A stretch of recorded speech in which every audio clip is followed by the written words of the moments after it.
I'm advised that the Greens wish to split their call to 5-minute calls. David Clendon. Thank you, Mr Speaker, and I'm pleased to take an opportunity to speak to this appropriations debate, and particularly to talk about vote corrections, the money we're committing to spending on our prisons over the next 12 months. So it's interesting to note that the amount assigned this year is around the order of $1.2, $1.3 billion, in line with what we saw last year. But it's worthwhile going back 10, 11 years when the budget for corrections was to the tune of perhaps $460 million. The vote corrections has increased some 250% over 10 or 11 years. 2.5 times more money being spent this year than we spent a little over a decade ago. So increases of that order are not only unsustainable, but they're unacceptable given that the expenditure of all that extra money, one would think, would be leading to better outcomes from our prison system. But sadly, that is not the case. We are seeing outcomes that are no better, and indeed in many situations are actually worse than was occurring at 10, 12 years ago. That we need to ask some serious questions about why this considerable expenditure of public money is not producing better results. We saw a very graphic example at this weekend just past of a correction system in turmoil. We saw a major prison, one of our newer prisons, with serious fires burning, with 30-odd prisoners running amok. We saw a number of guards injured, a number of inmates injured. We saw lives put at risk, and I must take this moment to acknowledge the work of the correction staff, the firefighters, the police and others who were obliged to go into harm's way to try and settle that very unfortunate situation. So this one you might dismiss a one-off event as a one-off event. The outbreak of violence at Spring Hill was actually one in a series of events, and these events of violence, of violent outbursts, are becoming much more frequent in our prison system. Go back to the middle of last year, we saw 2 major incidents at Hawke's Bay Regional Prison.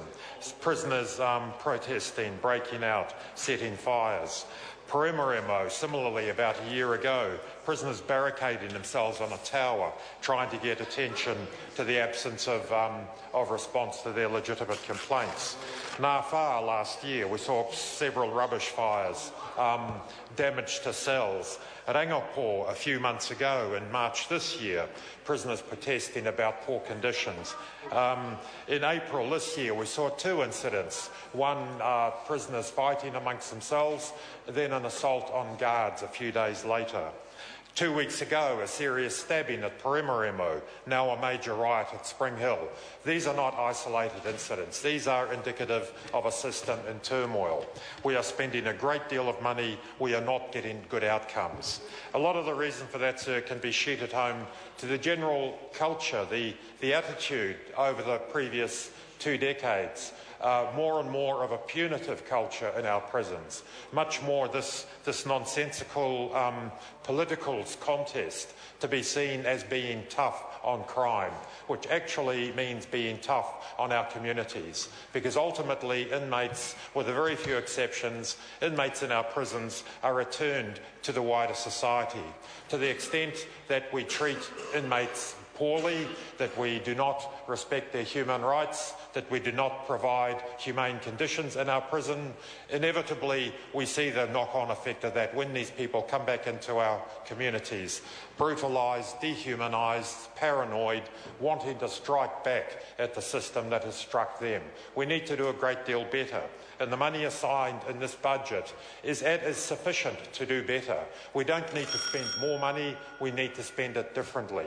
One obvious place to spend that. There is one safety valve in our prisons, one opportunity for prisoners to attempt to have their rights and their conditions respected, and that is the complaints process. We know the complaints procedure, which is an internal process managed within the Corrections Department, is failing badly. We are seeing too many complaints going directly to the Ombudsman.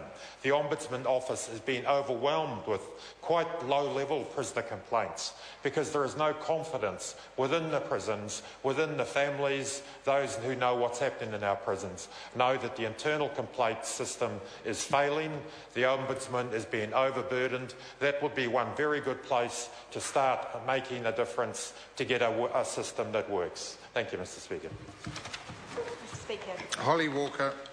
Thank you, Mr. Speaker. Well, I would like to focus my attention in this short call in the budget debate on the issue of housing, which is indeed an issue which has